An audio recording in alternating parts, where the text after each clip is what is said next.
નમસ્તે મારા વહાલા વિદ્યાર્થી મિત્રો, મારું નામ છે જયેશ રાઠવા અને તમે જોઈ રહ્યા છો નચિકેત સ્ટડી. આપણે શીખી રહ્યા છે ચેપ્ટર નંબર 7 રાશિઓની તુલના, અને રાશિઓની તુલનાની અંદર આપણે સ્વાધ્યાય 7.4માં આવી ચૂક્યા છે. મિત્રો 7.4માં આપણને ટૂંકા પ્રશ્ન આપેલા છે, એટલે ખાલી જગ્યાઓ, વિકલ્પો, ખરા ખોટા અને એક વાક્યના જવાબ, આવા 4 પ્રકારના હેતુલક્ષી પ્રશ્નો તમને આમાં આપેલા છે. અને મિત્રો તમામ પ્રશ્નો એટલા બધા આઈએમપી છે ને કે આમાંથી બેઠે બેઠા પ્રશ્નો તમારી એક્ઝામમાં તમને પૂછાઈ શકે છે. ક્લિયર છે? ચાલો શરૂઆત કરીએ છીએ આપણે આ વિડીયોમાં. 7.4ની અંદર સૌથી પહેલાં 1 નંબરમાં તમને આપેલું છે ખાલી જગ્યા પૂરો. તમને મિત્રો કોઈ વિકલ્પ નથી આપવામાં આવેલા અને તમને ખાલી જગ્યા પૂરવાની કીધેલી છે, એટલે વાક્ય પ્રકારની ખાલી જગ્યાઓ હોય ને એ તમને આમાં આવી શકે છે. હું તમને બતાવું સોલ્વ કરીને કેવી રીતે આપણે એને સોલ્વ કરવાનું છે, કેવી રીતે વાંચવાનું છે અને કેવી રીતે એનો આન્સર આપવાનો છે. ચલો, પહેલી ખાલી જગ્યા છે. જુઓ તમે, એક સંખ્યા બીજી સંખ્યા કરતાં કેટલા ગણી છે, કેટલામાં ભાગની છે, તો તે દર્શાવતી સંખ્યાને આપણે શું કહીએ છીએ મિત્રો? રેશિયો કહીએ છીએ. રેશિયો એટલે કે ગુણોત્તર. શું કહીએ આપણે એને મિત્રો? રેશિયો એટલે કે ગુણોત્તર એવું પણ કહીએ છીએ, અથવા ઇંગ્લિશમાં મિત્રો એને રેશિયો એવું પણ કહેવામાં આવે છે. બરાબર છે? યાદ રાખજો. ચાલો બીજી ખાલી જગ્યા જોજો. ગુણોત્તર દર્શાવવા માટે બંને રાશિઓના એકમો હંમેશા મિત્રો કેવા હોવા જોઈએ? સરખા હોવા જોઈએ. કેવા હોવા જોઈએ? સરખા. એક એકમ સેન્ટીમીટરમાં છે તો બીજો પણ કેટલો હોવો જોઈએ? સેન્ટીમીટરમાં જ હોવો જોઈએ. એક મીટરમાં હોય તો બીજો પણ કેવો હોવો જોઈએ? મીટરમાં જ હોવો જોઈએ. આવી રીતે એકમો સરખા હોય તો બંને વચ્ચે આપણે કમ્પેરિઝન કરી શકીએ, એટલે કે એકમો કેવા હોવા જોઈએ? હંમેશા સરખા હોવા જોઈએ. આગળ, ગુણોત્તર દર્શાવવા માટે બંને રાશિઓમાંથી એક પણ રાશિનું મૂલ્ય એ કેવું ન હોવું જોઈએ? તો કે શૂન્ય ન હોવું જોઈએ. બરાબર? શૂન્ય સિવાયની કોઈ પણ સંખ્યા ચાલે. હું તમને એવું કહું, બરાબર ને, શૂન્ય મતલબ કે કોઈ સંખ્યા જ નથી, તો અહીંયા એવું કહું કે ભાઈ ચલો 100 મીટર અને અહીં લખું છું 0 મીટર, તો આની વચ્ચે પછી કોઈ મિત્રો રહેતું નથી કમ્પેરિઝન. 0 મીટર મતલબ કે આ વસ્તુ પોસિબલ જ નથી. 0 મીટર મતલબ કે આ વસ્તુ મિત્રો પોસિબલ જ નથી. તો વધ્યું શું? તો ખાલી 100 વધ્યા.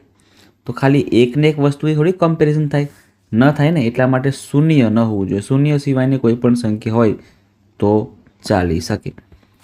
આગળ, 8 અને 12નો ગુણોત્તર આપણે કરવો છે, તો 8 ઉપર મૂકો, 12 નીચે મૂકો, આના ભાગ કરવાના.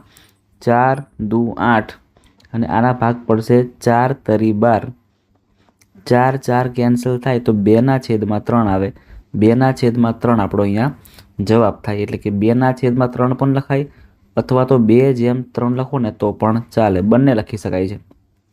આગળ, 32 અને 24નો ગુણોત્તર કરવાનો છે. ફરીથી આપણે સેમ રીત કરવાની.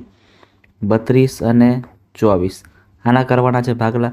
32ના ભાગલા કરો ને તો 8 ચોક 32, 8 ચોક 32 અને 8 તરી 24. 4 4 કેન્સલ એટલે 4/3, જેને આપણે 4/3 એવું પણ કહી શકીએ છીએ. આગળ વધીએ. 18 રૂપિયા અને 30 રૂપિયાનો ગુણોત્તર. જો અહીંયા પણ રૂપિયા છે અને અહીંયા પણ રૂપિયા છે, એટલે સરખા છે, એટલે ડાયરેક્ટ કરી શકીએ આપણે. કોઈ ચેન્જ નથી કરવાનું, કોઈ રૂપાંતરિત નથી કરવાનું. હવે 18ના ભાગલા કરીએ ને તો 9 દુ 18 અને 30ના કરો ભાગલા તો 15 દુ 30, 15 દુ 30. અહીંયા 2 2 કટ થઈ જાય. હજી 9 ને 15 વધ્યા છે, એટલે અહીંયા 3 તરી 9 ભાગ પડી શકે, અને 15ના ભાગલા પાડો તો 3 પંચા 15 પડી શકે. તો અહીંયા 3 3 ફરી કેન્સલ, તો 3/5 લાસ્ટમાં મળી ગયા આપણે, અને 3/5 એટલે 3/5 કહેવાય. 3/5 આપણો જવાબ થશે. 2 કિગ્રા અને 750 ગ્રામ. જો આમાં આપણે ધ્યાન આપવાનું છે. 2 કિગ્રા અને 750 ગ્રામ. અહીંયા ગ્રામ છે ને કિગ્રા છે, બંને અલગ અલગ છે, એટલે આપણે ધ્યાન આપવાનું. 2 કિગ્રા છે એને આપણે શું કહી દઈએ? 2000 ગ્રામ. 2 કિગ્રાને શું કહેવામાં આવે? 2000 ગ્રામ. અને આ 750 ગ્રામ તો અહીંયા આપેલું જ છે. 750 ગ્રામના 750 ગ્રામ.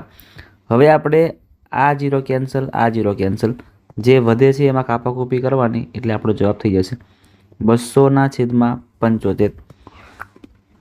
200ના ભાગલા પાડો 25થી તો 25 8 200, અને 75ના ભાગલા પાડો તો 25 તરી 75. અહીંયા 25 25 ઉડી જશે, તો 8/3 બચે છે. 8/3 એને આપણે 8/3 કહીશું. 8/3 આપણો અહીંયા જવાબ આવશે.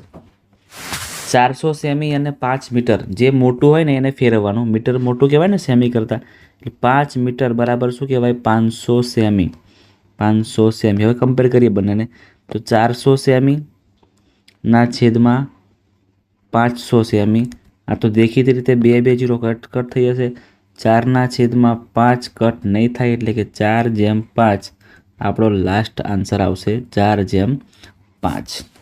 આગળ 50 પૈસા અને 2 રૂપિયાનો ગુણોત્તર. અહીંયા પૈસાને ચેન્જ નથી કરવા, પૈસાને પૈસા જ રાખીએ આપણે, રૂપિયાને ચેન્જ કરવું પડશે. 2 રૂપિયા બરાબર 200 પૈસા, તમને ખબર હશે ને, 1 રૂપિયો તો 100 પૈસા અને 2 રૂપિયા બરાબર 200 પૈસા. 0 0 કેન્સલ, 5 ચોક 20, એટલે ઉપર કંઈ નથી વધતું એટલે 1 કહેવાય, નીચે 4 વધે છે એટલે 4, 1ના છેદમાં 4 એટલે કે 1/4, 1/4 આપણો જવાબ થશે. ખાલી જગ્યાના 20% બરાબર 40 થાય. ખાલી જગ્યા એ કોઈ સંખ્યા આપણને ખબર નથી એટલે એક્સ ધારી લઈએ, તો એક્સના 20%, ટકાને કાઢીને છેદમાં કેટલા કરવાના 100, કેટલા થાય છે, એક્સના 20% બરાબર 40 થાય છે. આ 0 કેન્સલ, આ 0 કેન્સલ, 2 5 10, તો એક્સ બરાબર 40 અને 5નો કરો ગુણાકાર, એ આપણો જવાબ 40 × 5, 4 5 20 અને 0 એટલે કે 200 આવશે. આપણો જવાબ શું આવશે અહીંયા કે ભાઈ 200ના 20% બરાબર 40 થશે. આગળ 50% એટલે ખાલી જગ્યા ગુણોત્તર. 50% એટલે મિત્રો 1/2 કહેવાય, યાદ રાખજો, અડધું કહેવાય ને એટલે 1/2. એક આખો ભાગ છે એને કરતાં ડબલ ભાગ છે, એવી રીતે એને કહેવાય 1/2. આ પણ આઈએમપી છે મિત્રો, યાદ રાખજો, ડાયરેક્ટ બેઠો આન્સર લખી દેવાનો છે 1/2. 240ના 5% કરવું હોય તો 240 ફરજિયાત લખવા પડે. 5% છે એટલે 5%ને કાઢીને છેદમાં 100 કરવા પડે. જે પણ કંઈ કટ થાય છે કટ કરો, 5 દુ 10 અને 2 × 12 24, એટલે કે 240ના 5% એટલે શું કહેવાશે 12 કહેવાશે. શું કહેવાશે અહીંયા 12 આપણો જવાબ થશે. ચલો આગળ વધીએ છીએ. 13મું, ગુણોત્તર 3/4 ને ટકામાં ગોઠવવા માટે 3/4 અને એને 100 વડે ગુણી લેવાનું. તો 25 ચોક 100 થાય ને, 25 ચોક 100 થાય, તો 25 તરી 75, 75 આપણો અહીંયા જવાબ થશે, 75% એવું લખી શકાય છે. આગળ 25 વિદ્યાર્થીઓમાં 72% વિદ્યાર્થીઓ ગણિતમાં હોશિયાર છે, તો ખાલી જગ્યા વિદ્યાર્થીઓ ગણિતમાં નબળા છે. ખાલી જગ્યા ટકા નથી પૂછેલું, ખાલી જગ્યા વિદ્યાર્થી પૂછ્યું છે. તો 25 વિદ્યાર્થીમાંથી 72% વિદ્યાર્થીઓ ગણિતમાં હોશિયાર છે, તો કેટલા નબળા રહી ગયા, તો કે 78. તો અહીંયા 78માંથી આપણે 100માંથી આપણે 72 માફ કરજો, 72 કાપી નાખીએ તો 28 આવે. તો 28ની કિંમત કેટલી છે એ આપણે શોધવાની છે. કુલ વિદ્યાર્થીઓ કેટલા છે મિત્રો 25, તો 25ના 28% આપણે કરીએ, જોઈએ કેટલા આવે છે. 25ના 28%, 25ના 28%, ટકાને કાઢીને છેદમાં 100 કરીએ છીએ આપણે. 25 ચોક 100 અને 28/4 કરો તો 7 આવે. એટલે 7 વિદ્યાર્થી મિત્રો એવા છે કે જેને ગણિતમાં ઇન્ટરેસ્ટ નથી, ગણિતમાં હોશિયાર નથી. એક્સના 12% એ 48 છે, તો એક્સ શું છે ગણી લઈએ. એક્સ × 12, ટકાને કાઢીને છેદમાં 100 કરો તો આની કિંમત આપણને 48 મળે છે. 100ને ઉપર જવા દેવાના તો 12 છેદમાં આવી જાય, તો એક્સ બરાબર 100 × 48 અને એના છેદમાં 12 આવશે. 12 ચોક 48 અને 100 × 4 એટલે 400. સો એક્સ ઇઝ ઇક્વલ ટુ 400 આપણો જવાબ થાય છે. નેક્સ્ટ, 1500ના ડ્રેસ પર 12% વળતર મળે છે. વળતર મળે એટલે વળતર હંમેશા માઇનસ કરવાનું. વળતર એટલે ડિસ્કાઉન્ટ. તો 1500 રૂપિયાનો ડ્રેસ છે એના પર 12% વળતર એટલે કેટલા રૂપિયા થાય ગણી લઈએ આપણે. 100 મૂકી દઈએ, 2 0 કેન્સલ, 2 0 કેન્સલ, 15 × 12 કરવાના છે આપણે. હવે 15 × 12 કરીશું, 180 સમથિંગ આવશે એવું મને લાગી રહ્યું છે. આપણે ગણી લઈએ, 1 5 5, 1 1 1, 2 5 10 વધી પડી 1, 2 1 2 અને 3 બરાબર છે, 180 આવશે. 15 × 12 એટલે 180 બરાબર છે. તો વળતરની રકમ કેટલી આવશે મિત્રો? વળતરની રકમ આપણને કેટલી કરવાની છે? તો 180 રૂપિયા આપણી વળતર ડિસ્કાઉન્ટ આપણને મળે છે. એવું પૂછે કે વેચાણ કિંમત કેટલી, તો આપણે આ મેન કિંમતમાંથી આ કિંમતને માઇનસ કરી નાખજો એટલે તમને વેચાણ કિંમત પણ મળી જશે. આગળ 1200ના ટેબલ ઉપર 20% વળતર. ફરીથી સેમ દાખલો પૂછાયો છે. 1200ના 20%, 1200ના 20% ભાગ્યા 100. 2 0 આ કેન્સલ, 2 0 આ કેન્સલ. 12 ગુણ્યા 20, 12 દુ 24 અને આ 0 એટલે 240 રૂપિયા વળતર થાય છે. 20% લેખે 240 રૂપિયાનું વળતર થાય છે. તો આ હતી મિત્રો બધી ખાલી જગ્યાઓ જેમાં આપણને ઓપ્શન નહોતા આપેલા. હવે આપણે આગળની ખાલી જગ્યા જોવાની છે જેમાં તમને મિત્રો વિકલ્પો પણ આપેલા છે. તમને 3 વિકલ્પ આપેલા છે, 3માંથી કોઈ એક વિકલ્પ સાચો છે એ તમારે ટીક કરવાનો છે. ચાલો એ પણ સોલ્વ કરી દઈએ આપણે. 50 પૈસા અને 5 રૂપિયાનો ગુણોત્તર. તો સૌથી પહેલાં 5 રૂપિયાને કરી દઈએ પૈસા, તો 1 રૂપિયો બરાબર 100 પૈસા, તો 5 બરાબર 500. પણ પહેલાં લખવાના 50 પૈસા ઉપર છે એટલે 50 પૈસા છેદમાં 500 પૈસા. 50 10 500 1/1/10 આવે છે. 1/10 એટલે 1/10. અને તમે જોઈ શકો છો કે 1/10 આપણો ઓપ્શન અહીં આપેલો છે. આ આપણો સાચો આન્સર થઈ જાય છે. ગુણોત્તર 2/5 એટલે કેટલા ટકા? તો ટકા કરવા માટે આપણે 2/5 અને ટકા બનાવવા માટે 100થી ગુણવા પડે. હવે અહીં કાપાકોપી કરો તો 20 5 100 થાય અને 20 દુ 40 એટલે 40% આપણો જવાબ થશે. આ તમારો જવાબ થાય છે. આ તમારો મિત્રો જવાબ થાય છે. આગળ 3000ના 20% એટલે કેટલા? તો કે આપણે કરેલું જ છે આ બધી વસ્તુ અગાઉ. 3000ના 20%, ટકાને કાઢીને છેદમાં 100 મૂકવાના. 2 0 કેન્સલ, 2 0 કેન્સલ.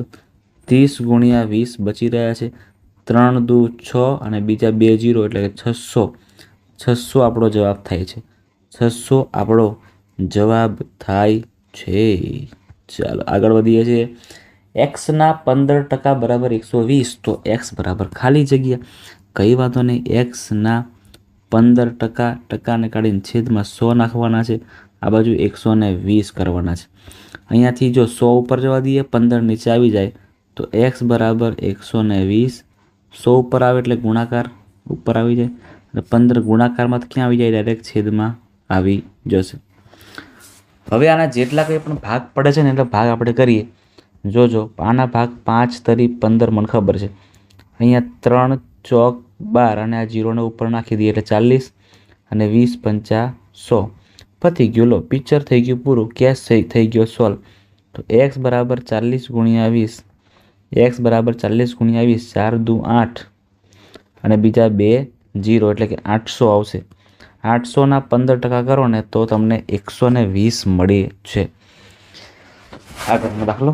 4000ની સાડી પર 12% વળતર મળે તો વળતરની કિંમત શોધવાની છે. એટલે 4000ના આપણે 12% કરી આપવાના છે.